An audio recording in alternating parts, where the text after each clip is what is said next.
Hello students, ये last tutorial part है development chapter का और इसमें हम पिकअप कर रहे हैं topic sustainability of development. Means हमारा डेवलपमेंट इस प्रकार से होना चाहिए कि वो फ्यूचर की जनरेशन्स को भी सस्टेन कर सके। और सस्टेन का मतलब आप जानते ही होंगे कि कोई भी चीज़ जो हमें टिके रहने में या बने रहने में या हमारे जीवन को बनाए रखने में मदद करती है, वो कहीं ना कहीं हमें सस्टेन करती है। फॉर एग्जांपल मान लीजिए जो छत है, रूफ, वो पिलर्स पे टिकी रहती है, तो वो पिलर्स उसको सस्टेन करते हैं। हमारे जीवन के लिए हवा, पानी, भोजन, ये सब जरूरी है। They sustain throughout our life. आपकी इनकम मान लीजिए कि 1000 रुपये महीना है और आपका खर्चा 2000 रुपये है, तो ये 1000 रुपये आपको सस्टेन नहीं कर पाएगा। मीन्स कि हमें एडिक्वेट सप्लाई चाहिए होती है, एडिक्वेट पावर चाहिए होती है, स्ट्रेंथ चाहिए होती है टू सस्टेन समथिंग समबडी। यानी जैसे हम आम बोलचाल की भाषा में कहते हैं ना, भाई ऐसे कितने दिन चल पाएगा। Means how can we sustain this way for long. तो उसी प्रकार से डेवलपमेंट है। आप डेवलपमेंट में रिसोर्सेज को यूज़ करते चले जा रहे हो। अब रिसोर्सेज का यूज इस तरह से है कि हमें कहना पड़ता है कि भाई ऐसे कब तक सस्टेन करेंगे हम लोग। फ्यूचर की जनरेशन को तो चीज़ें मिलेंगी ही नहीं। They will never be able to sustain. हमारा डेवलपमेंट सस्टेनेबल डेवलपमेंट नहीं है। यानी ज़्यादा लंबे समय तक हम इस प्रकार से डेवलपमेंट नहीं कर सकते, रिसोर्सेज खत्म हो जाएंगे। Okay, let's proceed. Suppose for the present that a particular country is quite developed. मान लेते हैं कि फिलहाल कोई देश है जो फुली डेवलप्ड है। We would certainly like this level of development to go up further और at least be maintain for future generations.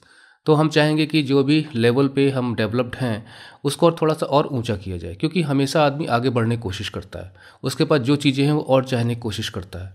मतलब ही और she seeks more and tries to get them.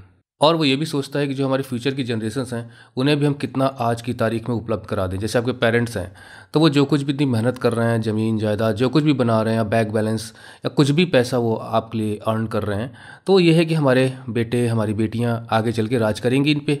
मतलब फ्यूचर की एक सोच है ना आपके पेरेंट्स के मन में। अभी आप स्टडी कर रहे हो तो कैरियर फ्यूचर में है ना आपके माइंड में। हम कोई भी कदम आगे बढ़ाते हैं तो हमें पता होता है कि कदम हमें कहाँ लेके जाएगा। मतलब फ्यूचर का कंसेप्ट हमारे माइंड में रहता है जो डेवलपमेंट से रिलेटेड है। यहाँ पे जो हम बात कर रहे हैं, दिस इज़ ऑब्वियसली डिज़ायरेबल। और ये डिज़ायरेबल भी है, मतलब नेचुरल है कि कोई व्यक्ति, कोई देश इसके बारे में सोचेगा। However since the second half of the 20th century, लेकिन 20th सेंचुरी का जो सेकेंड हाफ है यानी कि 1950 के बाद से a number of scientist have been warning. तो जो वैज्ञानिक लोग हैं ये चेतावनी दे रहे हैं, वार्न कर रहे हैं कि जो प्रेजेंट टाइप है, मतलब जो अभी की जो व्यवस्था है एंड लेवल्स ऑफ डेवलपमेंट, जिस प्रकार से हम अपना विकास करते चले जा रहे हैं वो सस्टेनेबल नहीं है। मतलब फ्यूचर अंधकार में नजर आता है। Ground water is an example of renewable resources. जैसे ग्राउंड वाटर है, एक रिन्यूएबल रिसोर्स का एग्जाम्पल है। मीन्स कि ग्राउंड वाटर का लेवल जो कुछ भी होता है, मान लीजिए ये अर्थ की सतह है तो नीचे ग्राउंड वाटर जो कुछ भी होता है वो रिप्लेनिश होता रहता है। पानी बरसता है, फिर सीप करके पानी नीचे जाता है, तो ये वाटर हमें हमेशा अवेलेबल होता रहता है। That is called renewable. These resources are replenished by nature as in the case of crops and plants. तो क्रॉप्स हैं, प्लांट्स हैं, जैसे ये रिन्यू होती रहती हैं, हम उन्हें साल दर साल उगाते रहते हैं। उसी प्रकार से ग्राउंड वाटर भी रिप्लेनिश होता है। हाउएवर इवन दीज रिसोर्सेज में भी ओवर यूज्ड। लेकिन अब क्या हो सकता है कि जो ग्राउंड वाटर जैसे है हम इन्हें ओवर यूज़ कर सकते हैं। ओवर यूज़ का सीधा सीधा मतलब है कि किसी की बॉडी अगर 10 kg का वेट लोड ले सकती है, हम उसमें 20 kg का डाल देंगे तो क्या हालत होगी उसकी। एक प्रकार से ओवर यूज भी है और ओवर यूज एक प्रकार से एक्सप्लॉइटेशन भी है। For example in the case of ground water का हम एग्जांपल लें, if you use more than what is being replenished. यानी कहने का मतलब ये है कि मान लीजिए कि प्रति वर्ष 100 litre of ground water replenish होता है और हम 150 लीटर यूज़ करेंगे तो अगले साल फिर से 100 लीटर रिप्लेनिश होगा और फिर हम 150 लीटर यूज़ करेंगे तो हमारे पास वाटर कहाँ से अवेलेबल होगा। तो ग्राउंड वाटर जिस लेवल से नीचे जाके भरता है उससे ज़्यादा अगर हम उसे यूज़ कर लेंगे तो ग्राउंड वाटर लेवल का जो टेबल है वो तो नीचे चला जाएगा ना। जब ये हालत रिन्यूएबल रिसोर्सेज की है।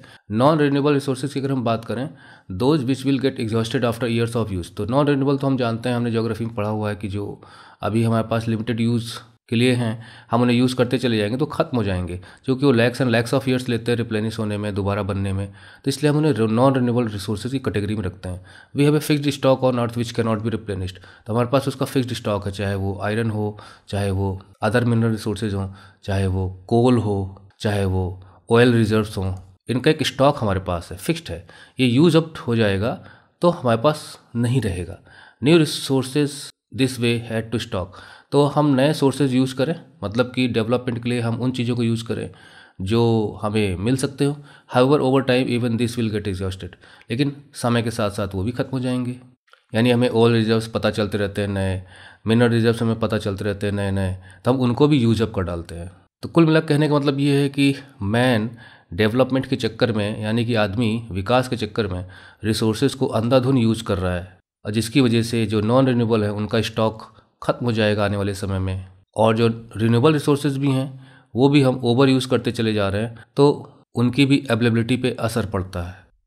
कंसिक्वेंसेज और environmental degradation do not respect national और स्टेट बाउंड्रीज। तो इस पर क्वेश्चन भी बनता है कि इन्वायरमेंटल डिग्रेडेशन यानी हम पर्यावरण को नुकसान पहुंचाएंगे, तो इसके जो भी परिणाम होंगे ये नेशनल और स्टेट बाउंड्रीज़ को रिस्पेक्ट नहीं करते। कहने का मतलब ये है कि अगर इंडिया में वहाँ का पर्यावरण दूषित होगा, ख़राब होगा, तो उसका असर उसके पड़ोसी देशों पर भी जाएगा। जैसे पाकिस्तान है, तो पाकिस्तान और इंडिया की बाउंड्री मान लेते हैं ये है, तो क्या नेचर भी डिमार्केट होता है बाउंड्रीज से? नहीं होता। तो वहाँ का असर यहाँ आ सकता है, यहाँ के पर्यावरण का असर वहाँ जा सकता है। That is environmental degradation affects not only one country but the adjacent countries also. Environmental degradation कोई नेशन स्पेसिफिक नहीं है, तो इसका मतलब जिम्मेदारी सिर्फ इंडिया की नहीं होती, पाकिस्तान की नहीं होती, सभी पूरे देशों की जिम्मेदारी है कि वो विश्व का पर्यावरण अच्छा सा बना के रखें। और फ्यूचर इज लिंक टुगेदर, हम लोगों का जो भविष्य है ना एक दूसरे से जुड़ा हुआ है। ठीक उसी प्रकार से अगर कोई इन्फेक्शस डिजीज है जो कंटेजियस है और ए में है, तो अगर वो बी के साथ हाथ मिलाएगा तो वो ट्रांसफर हो सकती है डिजीज इसको भी, और इस तरह से कड़ी आगे जा सकती है। उसी प्रकार से एनवायरमेंटल डिग्रेडेशन भी सिर्फ किसी एक कंट्री को अफेक्ट नहीं करता। तो sustainability of development is comparatively a new area of knowledge, और सस्टेनेबिलिटी एक नया कंसेप्ट है और नया एरिया है नॉलेज का। हालांकि हम ऐसे भी उदाहरण देखते हैं जो पहले भी इस तरह की बातें होती थी कि हमें विकास इस तरह करना चाहिए कि बस हमारी ज़रूरत को पूरा कर सके, ना कि हमारे लालच को, जैसे कि गांधी जी ने कहा था resources should be used to fulfil our needs not our greeds. लेकिन जबकि अब प्रॉब्लम बनती चली जा रही है तो इस पर अब डिस्कशन भी होता है और प्रोग्राम्स भी बनाए जाते हैं। आपने देखा था एजेंडा 21। तो अब सस्टेनेबिलिटी की जब बात होती है तो साइंटिस्ट हैं, इकोनॉमिस्ट हैं, फिलोसफर्स हैं, अदर सोशल साइंटिस्ट, वो सब मिलकर काम कर रहे हैं। यानी विश्व का हर तबका, हर फील्ड के लोग इसकी बात करते हैं, यहाँ तक कि स्कूल में चिल्ड्रन भी, टीचर्स भी इसकी बातें करते हैं। In general the question of development और प्रोग्रेस इज पेरेनियल, यानी कि विकास और उन्नति, ये क्वेश्चन कोई आज का नहीं है। कोई हम आज डेवलपमेंट नहीं कर रहे हैं, कोई आज प्रोग्रेस नहीं कर रहे हैं, ये हमेशा से रहा है और आगे भी रहेगा, पेरेनियल। आज अगर हम कहते हैं कि हम आदि मानव से आज हम इस एडवांस्ड स्टेज पे पहुंचे हुए हैं, तो कहीं ना कहीं प्रिमिटिव मैन ने डेवलपमेंट करते करते करते करते तो ना हम इस स्टेज पर आए हैं। And as individuals we need to ask where we want to go. तो जब हम आज इस स्टेज पे पहुंचे हुए हैं कि so many innovative things we use, यानी कितनी मशीन्स, कितने गैजेट्स आज हम यूज़ करते हैं to make our life comfortable, तो हमें अब सोचना पड़ेगा कि हम इस तरह से कहाँ जाना चाहते हैं, हम क्या बनना चाहते हैं, what we wish to become, और हमारे लक्ष्य क्या हैं। हमें ये प्रायोरिटीज़ तय करनी पड़ेंगी कि हम डेवलपमेंट के किस लेवल तक पहुंचना चाहते हैं, वो इन्वायरमेंट को कितना नुकसान पहुंचा सकता है, क्या हमें ऐसी कॉस्ट चुकानी पड़ेगी कि हमारा पर्यावरण ही नष्ट हो रहा हो।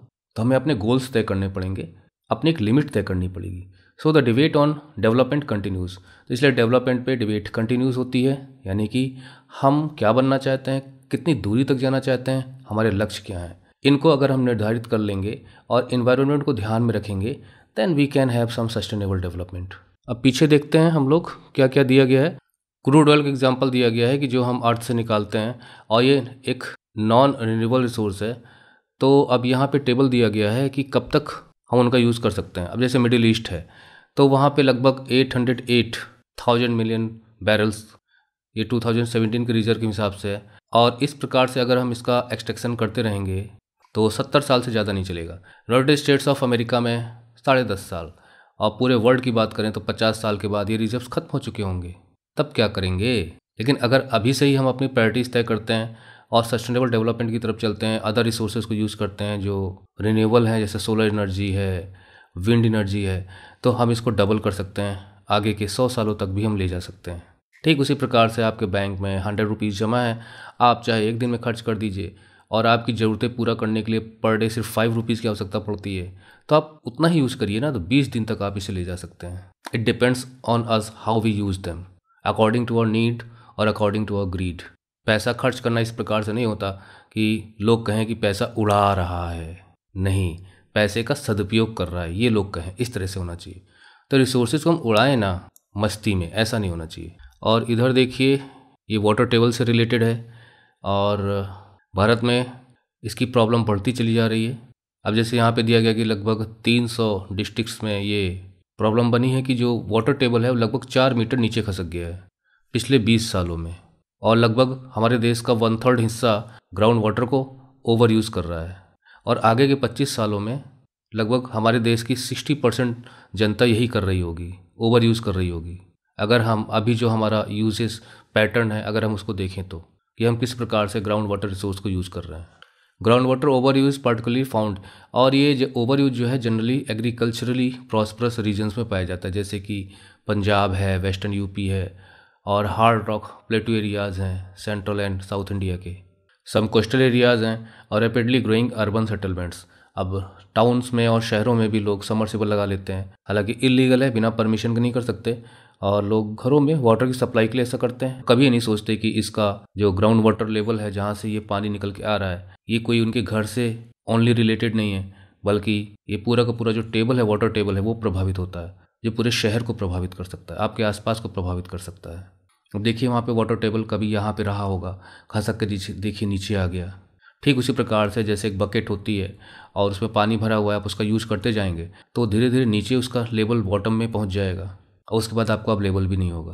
तो या तो आप नलका चला के रखिए, पानी भरता रहे, आप यूज़ करते रहिए, पानी भरता रहे, आप यूज़ करते रहिए, लेकिन rate of filling is less than the rate of taking the water out of the bucket, तो डिसबैलेंस क्रिएट होगा। वही हो रहा है कि वाटर जा कम रहा है और यूज़ यानी कि निकाला ज़्यादा जा रहा है। Why ground water is over use, तो एग्रीकल्चर है मोस्टली, यही इसका एक वजह है। एग्रीकल्चर, लोग ट्यूबवेल्स का, पंपिंग सेट्स का यूज़ करते हैं। Can there be development without over use? Yes, it can be. उतना ही यूज़ करिए जितना ज़रूरी हो, only according to our need, तो हम ओवर यूज़ से बच सकते हैं। यहाँ पे मामला नीड और ग्रीड के बीच में है।